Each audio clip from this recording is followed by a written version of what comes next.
Bonjour chers élèves, bonjour chers apprenants. Bienvenue sur la plateforme École au Burkina. Nous sommes heureux de vous retrouver aujourd'hui encore pour continuer nos cours. En physique, nous avons vu ensemble les mouvements d'une particule dans les champs électriques uniformes. Donc nous allons poursuivre aujourd'hui avec le chapitre 9 qui porte sur les mouvements d'une particule dans les champs magnétiques uniformes. Chapitre 9. Chapitre 9. Le mouvement d'une particule chargée.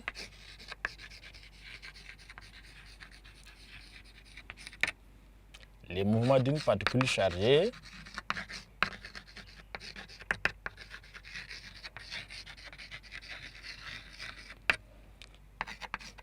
Donc, ce mouvement-là, dans un champ magnétique uniforme.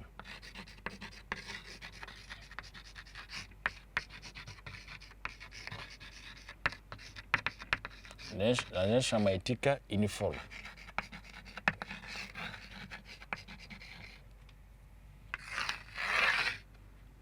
Et dans ce cours, nous allons voir dans un premier temps l'action d'un champ magnétique sur une particule chargée.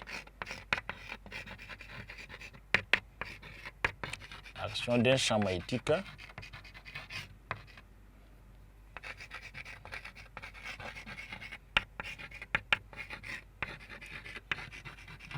sur une particule chargée.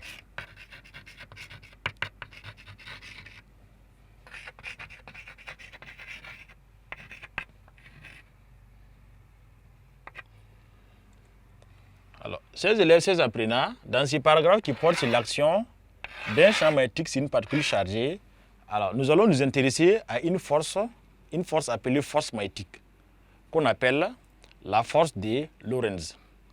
Donc, on va s'intéresser à la force de Lorentz, sa définition, son expression ainsi que ses caractéristiques. Donc, si vous avez une particule qui est chargée dans un champ magnétique, comme nous l'avons défini comme le titre du chapitre là, on dit que cette particule chargée-là est soumise à une force, elle subit une force. On a vu que dans les champs électriques, les particules sont soumises à une force électrique. Dans les champs gravitationnels, les particules sont soumises à la force de gravitation. Donc, dans les champs magnétiques, les particules sont soumises aussi à une force magnétique qu'on appelle force de Lorentz. Donc, la force de Lorentz. La force de Lorentz. Alors, qu'est-ce que la force de Lorentz qui est appelée force magnétique? Donc, la force de Lorentz stipule que toute particule de charge Q. Donc, la particule est de charge Q et en mouvement à une vitesse V. Donc, dans un champ magnétique B, le champ magnétique, on dit qu'on a un vecteur B, on dit que cette particule-là est soumise à une force magnétique appelée force de Lorentz, dont l'expression est l'expression de la force là, donc F égale à, on va noter Fm égale à, ça fait QV vectoriel B. Donc, ce qu'on a mis là-bas, ça c'est l'I vectoriel. Donc, Q fois V fois vectoriel B. Et le produit vectoriel de deux vecteurs là, ça veut dire que c'est comme si vous avez les plans qui est là. On va prendre le plan du tableau qui est là. Un vecteur QV qui est par là comme ça. Et un vecteur B qui est par là comme ça. Donc, le vecteur Fm là il est comme ça. Il est dans le plan perpendiculaire à B et à V. Voilà, donc voici le vecteur Fm qui est indiqué par notre craie. Donc, le produit vectoriel, le vecteur Fm doit être perpendiculaire à la fois au vecteur V et au vecteur B, comme l'indique notre craie que nous avons placé au tableau pour désigner le vecteur Fm. Donc, quelles sont les caractéristiques de la force de Lorentz? Donc, expression, caractéristique. Caractéristique. Donc, par définition, les caractéristiques de ce vecteur, nous allons voir d'abord la direction. Donc, on dit la force de Lorentz là doit être perpendiculaire au plan contenant B et puis QV. Donc, si le plan contenant B et V est un plan, le plan qui est au tableau, plan vertical, alors le vecteur FM doit être perpendiculaire à ce plan-là. Donc, on utilise la notion de vecteur normal. Donc, la direction normale au plan. Normal au plan. Donc, définie par les vecteurs B et V. Donc, c'est normal à ce plan-là. Donc, normal veut dire que c'est perpendiculaire. Alors, l'essence du champ et du vecteur FM doit être de sorte que V, BQ, VB et FM forment ce qu'on appelle un trièdre direct. Donc ça, c'est des notions que vous allez voir en mathématiques, notamment sur le dernier chapitre qui porte sur la géométrie dans l'espace, que nous vous demandons d'aller consulter pour faciliter la compréhension des produits vectoriels utilisés ici. Donc vous pouvez voir la notion des produits vectoriels dans le cours de mathématiques, géométrie dans l'espace. Donc l'essence maintenant, de sorte que QV, B et FM, donc l'ensemble doit former un trièdre direct. Un trièdre direct.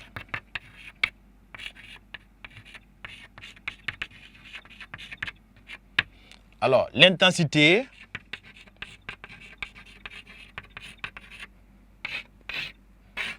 quelle est l'intensité de cette force de Lorentz? L'intensité de la force de Lorentz est définie par Fm égale à norme de QV. Donc, on prend ça en norme, multiplié par la norme de B, multiplié par le sinus de l'angle entre les vecteurs V et B. Fois sinus de l'angle formé entre les vecteurs V et les vecteurs B. Donc, voici pour sa valeur, son intensité de cette force-là, qui est exprimée évidemment en Newton. En particulier,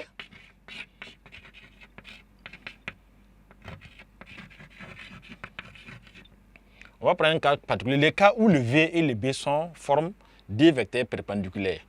En particulier, si V est orthogonal à B. Si les deux vecteurs sont orthogonaux, ça veut dire que l'angle formé entre V et B, quand c'est perpendiculaire, l'angle vaut 90 degrés. Et sinus de 90 degrés vaut 1.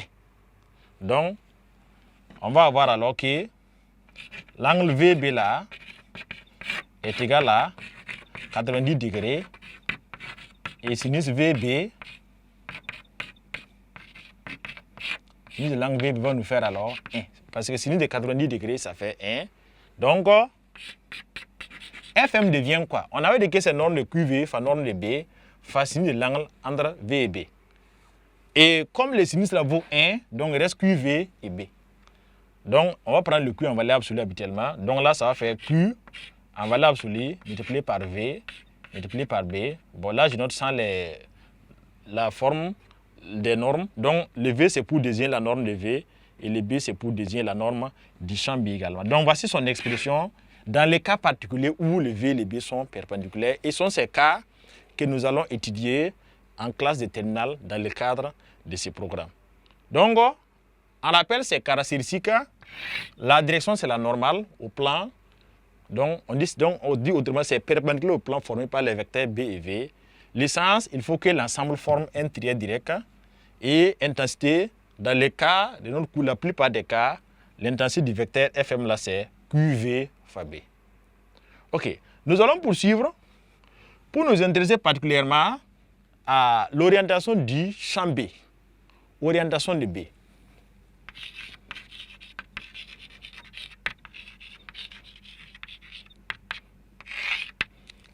Dans la plupart des cas, nous allons prendre les énoncés de sorte que le champ B, donc si le champ B est dans une région de l'espace comme ça, on va supposer que le V est dans le plan de la figure et on va supposer que la force qui agit aussi est dans le même plan, dans le plan vertical.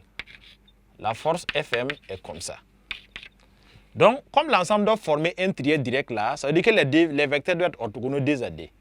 Donc, ça veut dire que le vecteur B, c'est lui maintenant qui va être maintenant perpendiculaire au plan de la figure que nous avons au tableau. Donc, le B sera comme ça, comme dans la position de la craie que nous vous présentons.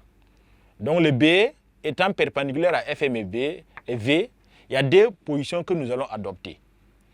Il y a des cas où le B peut venir vers nous, où le B peut être pointé vers le tableau. Comme c'est un vecteur là, donc s'il vient vers, comme ça on dit le vecteur, un vecteur émergent et vient vers nous, on dit qu'il est sortant.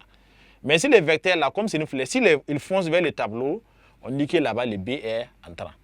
Donc on va adopter ces deux représentations. Donc B, on met point. Donc là on dit que c'est sortant. Donc là c'est quand le B est dirigé vers nous.